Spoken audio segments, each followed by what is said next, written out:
Ok,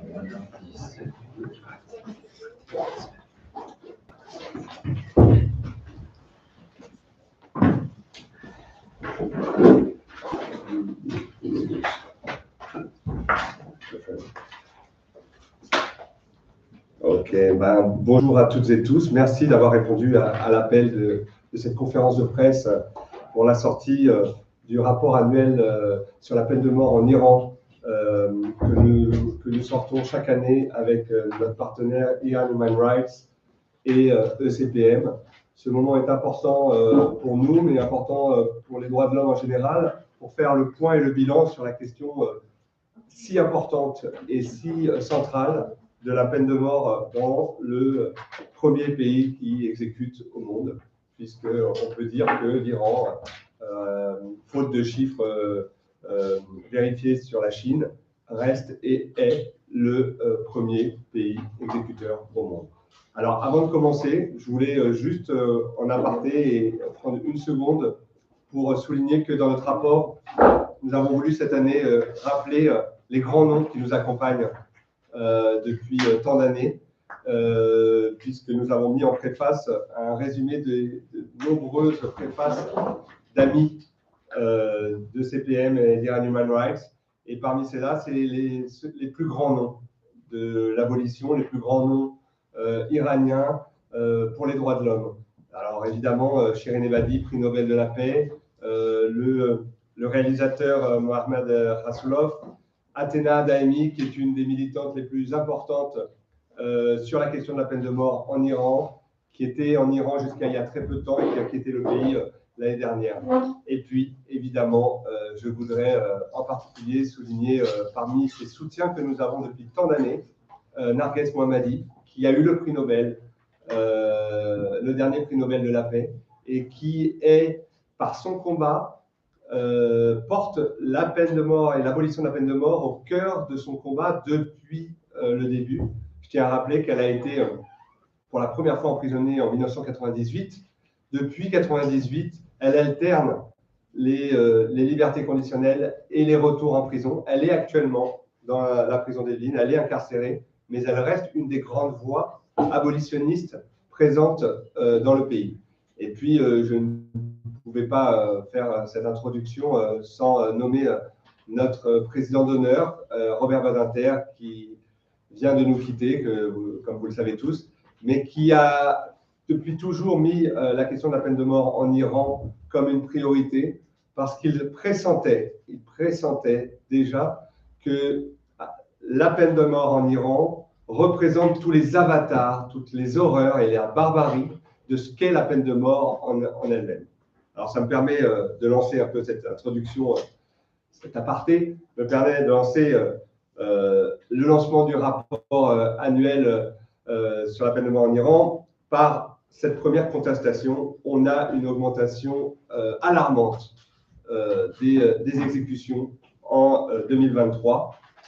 Nous avons, avec le travail minutieux de Iranian Human Rights qui a vérifié exécution par exécution, nous avons le chiffre de 834 personnes exécutées au moins en 2023, ce qui amène par rapport à nos chiffres précédents à une augmentation de 43% par rapport à l'année dernière. Et surtout, si on prend sur les 20 dernières années, c'est la deuxième fois qu'on atteint un chiffre aussi important, et donc qui montre que quelque chose se passe, que quelque chose est très clairement à l'œuvre en Iran.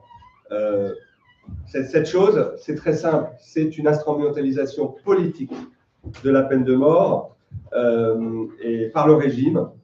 Pourquoi? Pour lutter contre toutes les contestations, toutes les formes de contestation, et la contestation de cet ultra-pouvoir du régime de la République islamique d'Iran. Et cette autre méthode, c'est la conflictualisation perpétuelle, à la fois au niveau régional, mais au niveau national. Aujourd'hui, cette instrumentalisation politique, elle se dirige évidemment vers le mouvement Femmes, Vie, Liberté, après l'assassinat de Gina Mahsa Amini. Femmes, Vie, Liberté, on était en 2023 à 8 exécutions de manifestants. On en a eu encore en début 2024. Cette instrumentalisation politique, elle est toujours dirigée vers les minorités ethniques, vers les Kurdes et vers les Baloutches. Encore une fois, la communauté Baloutche est surreprésentée dans les exécutions. On est à 167 Baloutches exécutés, sachant que, c'est-à-dire autour de 20%, alors qu'ils ne représentent que 2 à 5%. Je tiens à rappeler que cette conflictualisation se matérialise aussi où, très récemment, l'Iran a bombardé le Pakistan en visant des groupes baloutches. Donc, elle est à la fois sur l'espace régional, mais il est à la fois aussi par l'utilisation de la peine de mort. Et enfin, comme toujours, et comme de manière significative, l'Iran utilise la peine de mort dans une diplomatie des otages, et notamment des otages européens. Il y a un très grand nombre d'Occidentaux, et en particulier d'Européens, qui sont arrêtés et qui sont condamnés pour certains qui risquent la peine de mort. C'est le cas d'Iraniens, c'est le cas d'otages suédois en ce moment. Et plusieurs binationaux ont été exécutés en 2023, et notamment un Suédois, ce qui montre cette instrumentalisation encore majeure. Le grand fait majeur de ce rapport annuel, c'est aussi une surreprésentation des exécutions pour trafic de drogue, qui va en totale incohérence avec les engagements internationaux de l'Iran. Je rappelle que l'Iran a ratifié le pacte international pour les droits civils et politiques de l'ONU, qui est un pacte international qui reconnaît une chose, qui dit que la peine de mort, si elle doit être appliquée pour les crimes les plus graves. Et les trafics de drogue et la lutte contre le trafic de drogue n'est en aucun cas considérée dans les causes les plus graves, les crimes les plus graves. Il y a quelque chose d'incohérent qui se retrouve au niveau des instances internationales et onusiennes. L'UNODC, l'agence onusienne de lutte contre le crime et le trafic de drogue, continue et même à augmenter sa coopération avec le régime iranien, avec les autorités iraniennes. Et cela est aussi vrai avec la coopération bilatérale de gouvernements européens. Donc cette incohérence doit être dénoncée et marquée. On ne peut pas se satisfaire de cette coopération alors que l'argent qui est donné dans la lutte contre le trafic de drogue est utilisé pour exécuter. Et elle est utilisée, ces exécutions, il ne faut pas se tromper, ils sont sur la question de trafic de drogue, mais ils sont aussi et surtout pour lancer un message à la population iranienne dans cette logique d'instrumentalisation politique, à la fois contre les manifestants, à la fois contre les minorités. Alors je terminerai, avant de laisser la parole à Mahmoud, à Miri Moghadam, que dans ce rapport, vous y trouvez aussi, vous noterez que tous les indicateurs sont au rouge. Tous. On a parlé du trafic de drogue, on a parlé des minorités, mais évidemment aussi une augmentation des exécutions publiques, qui vient aussi rajouter à la question de l'instrumentalisation politique. Cette année 2023, des exécutions pour blasphème, pour adultère, des exécutions de mineurs, et on est à quelques jours du 8 mars et de la journée des droits des femmes, des exécutions de femmes, et c'est important de le rappeler, ce sont des femmes qui sont toutes victimes des violences basées sur le genre. Donc ces femmes qui sont exécutées en Iran sont d'abord des victimes du système iranien, de la société iranienne patriarcale, et on en est à des exécutions quand même qui deviennent importantes, et l'ensemble des femmes exécutées le sont, ou la grande majorité le sont pour cette raison. Donc pour nous et pour Ensemble contre la peine de mort et Iran Human Rights, nous appelons vraiment la communauté internationale à réagir, nous appelons les institutions onusiennes à stopper la coopération sur la lutte contre le trafic de drogue pour l'instrumentalisation qui en est faite, et nous appelons les États européens à stopper aussi cette coopération et à dénoncer l'instrumentalisation de la peine de mort dans le pays. Je vous remercie. Thank you so much, Rafael. Good morning, everyone. We are presenting to you a very sad but very important report. Before talking about the details, I would like to thank all those inside Iran who have been helping us to make this report, because as you see, Iranian authorities, they have announced about 15% of all executions. So that's 125 people. And 709 executions have been verified and confirmed through our sources inside Iran. So those who send information to us, they are risking their lives. And the aim is to make the international community aware of what is going on. 834 is a dramatic number. Some years, the total executions in the whole world, of course, we don't know about China, is less than that. And the increase that we have seen compared to last year, the 43% increase, or even the year before, is almost 3 times higher.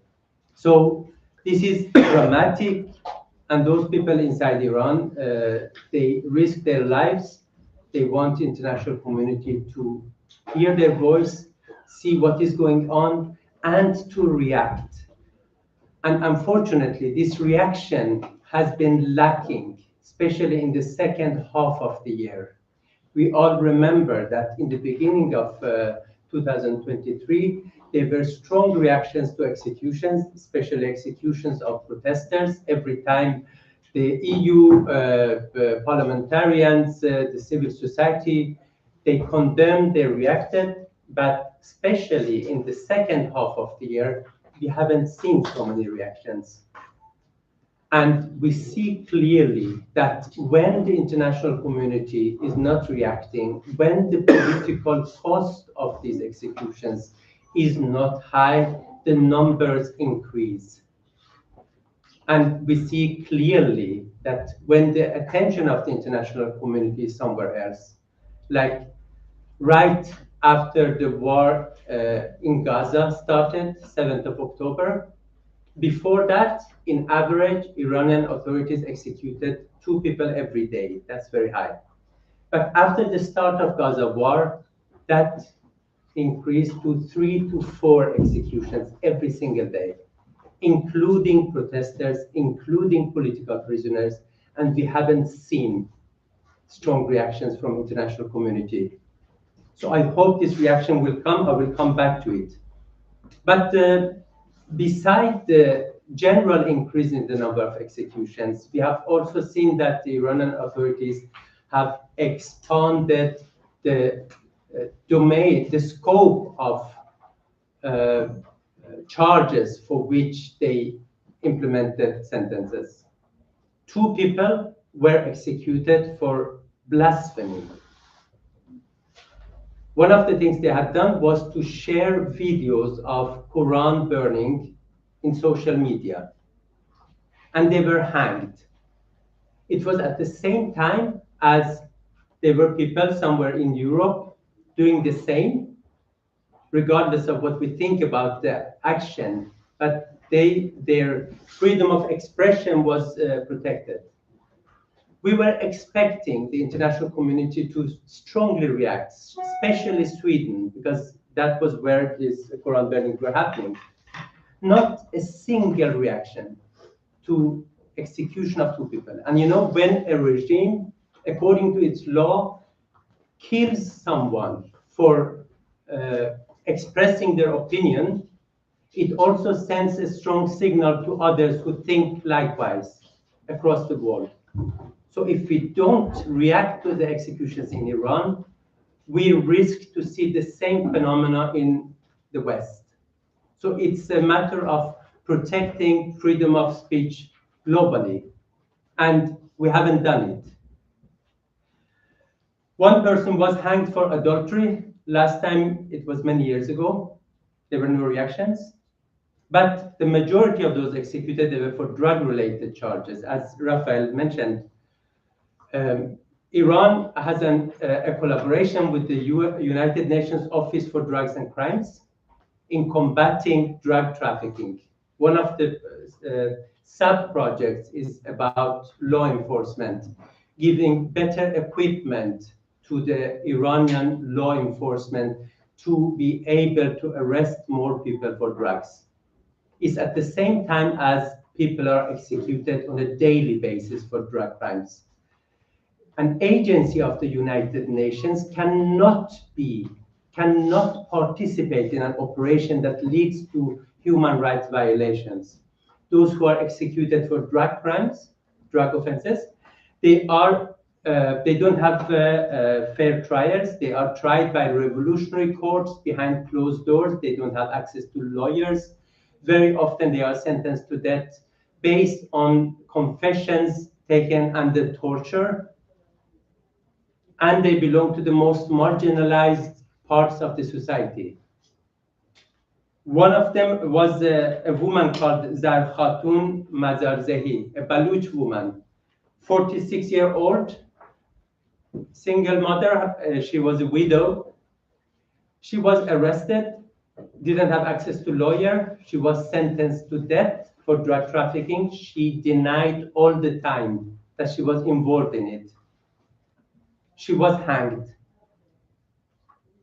And we didn't see any reactions. We didn't know about her before the death sentence was known. And there are like hundreds like Zar Khatun. Many of them belong to ethnic minority of Baluchi, as Rafael said. They don't have, they are among the poorest in the Iranian society. So the United Nations Office for Drugs and Crimes is obliged not only not to cooperate with the Islamic Republic that kills people for drug crimes, but also to work to stop these executions. They played an important role before 2017 reforms.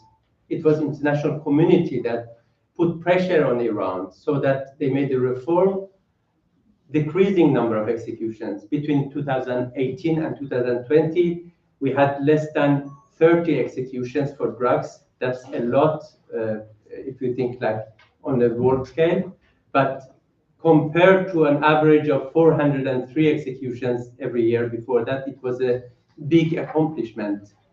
But since 2021, after COVID, with start of different protests, we see a dramatic increase. This 2023, last year, the number of executions were 18 times higher than the average of 2018 to 2020. Still no reaction by UNODC. Not only that, they also signed a new cooperation agreement with the Islamic Republic, sending more money, giving more equipment. And I don't think United Nations can accept it. We cannot accept it. UNODC cannot be complicit in arbitrary executions of hundreds of people every year. Besides that, we also have seen executions of protesters, as Rafael mentioned. 6 of them were arrested in relation with the Women Life Freedom protests, 2 with previous protests in 2019. There have been political prisoners, people allegedly being members of banned opposition groups. One of them, Mohiaddin Ebrahimi, a Kurdish man, he sent a letter to us a few days before his execution. He was a kolbar, he was a carrier. People close to borders, both on east and west, they do it to earn money. They carry different things across the border. He was wounded, they shot at him, he was wounded in his leg, and then they charged him with possession of arms and membership in a Kurdish political party. He had denied that. He had been tortured to accept the charges. And he was the breadwinner of 12 people, his family, including a physically disabled boy, and his brother's family. His brother was also a coal carrier on the border. He was killed 2 years before that. And he was one of those executed for security charges. Islamic Republic continued execution of juveniles as the only country that has been executing people for offenses allegedly committed under 18 years of age for the last 10 years, every single year. Since 1990, more than 70% of all juveniles executed across the world have been executed by the Islamic Republic. Last year, one of them, Hamid Reza Azari, was executed. He was actually under 18 also at the time of the execution. Another man, Ali Najafi, 24, he was arrested at the age of 17. He had been taken 9 times to the gallows, forth and back, before his actual execution. This is something that happens very often in Iran. So the last point, around 282 people were executed for murder charges. According to the Islamic Republic law, in the case of murder, regardless whether it is premeditated or it is accidental, the family of the murder victim can decide whether the person should be executed or should pay blood money. So first of all, this is inhumane practice because someone who has already lost a loved one is converted to an executioner. They are actually encouraged to carry out the actual execution. However, we see that more than about 3 times higher were the number of the family members of murder victims who didn't choose execution, who choose forgiveness or blood money.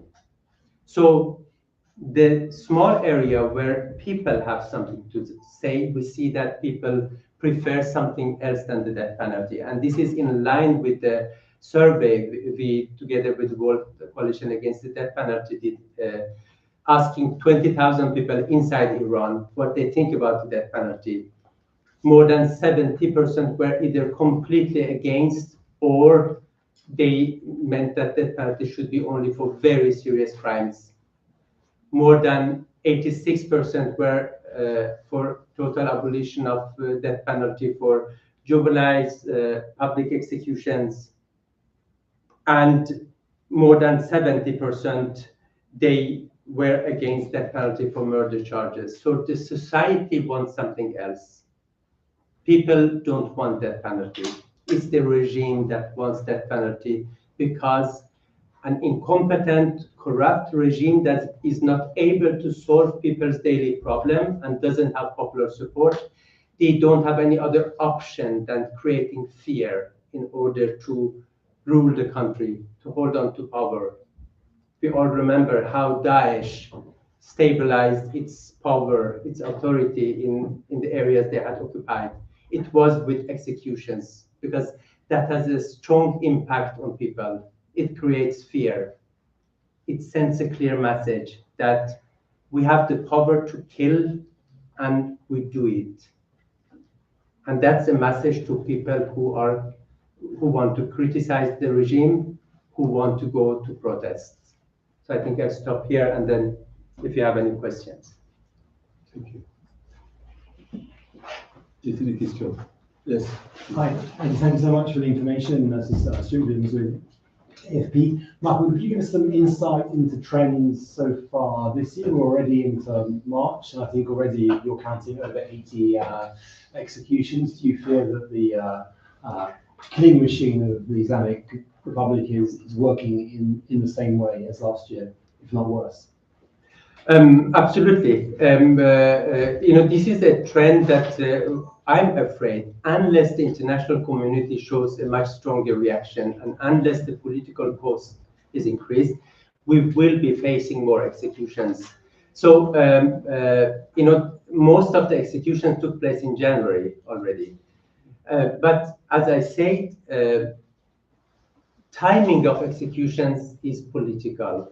So before elections, normally they don't execute because they want to encourage people to come and vote. So the last few weeks, if you see just before the election, there were no executions. The day after elections, the execution started. And then we will have Nowruz, the new year. But if you compare the January with the January previous year, we see that the trend is going in the wrong direction. Si je peux rajouter aussi, Mahmoud l'a un peu dit, mais depuis le 7 octobre et la focalisation des médias du monde sur le Proche-Orient et Israël et Gaza, le régime iranien utilise largement cette focalisation et cet oubli sur l'espace iranien. 4 fois plus d'exécutions, des exécutions sous des prétextes d'espionnage et notamment de Kurdes où très clairement c'est très peu probable. Donc encore une fois, l'utilisation de l'espionnage ou de l'argument d'espionnage pour augmenter les exécutions sont aussi des facteurs inquiétants et qui sont arrivés en début 2024.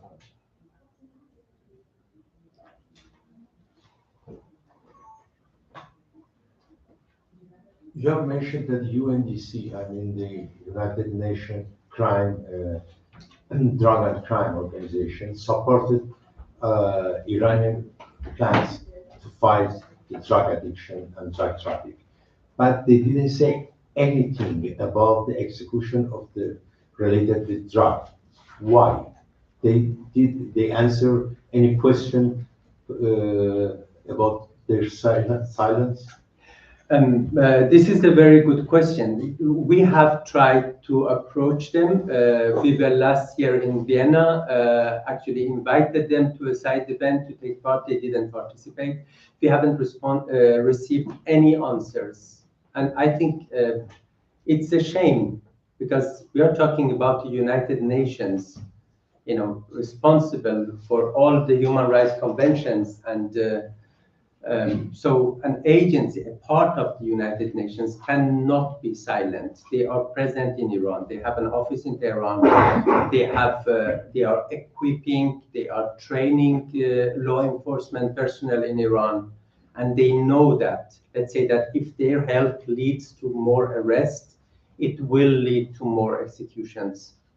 And that's making them complicit. Depuis le constat fait internationalement de l'échec de la politique de War on Drugs, il est communément admis qu'une des actions principales et prioritaires devrait être le travail auprès des utilisateurs de drogue. Et néanmoins, en Iran, ce n'est pas du tout le cas. Le focus n'est pas mis sur cet aspect par l'UNODC, mais plutôt sur, comme le disait Mahmoud, sur le soutien au pouvoir policier et finalement le soutien à une approche répressive et où la peine de mort en est l'aboutissement final. And Iranian authorities have admitted that death penalty has not deterred drug crimes. We see it increasing, and those who are executed, they are not responsible. They are not heads of big drug cartels. They are, in the best case, poor carriers of drugs who do it because of poverty, and they are the victims. They are the low-cost victims of the Iranian regime's killing machine.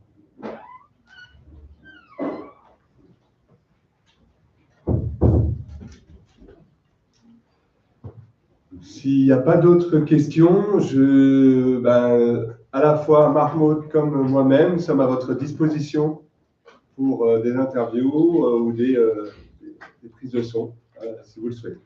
Voilà, et je vous remercie beaucoup.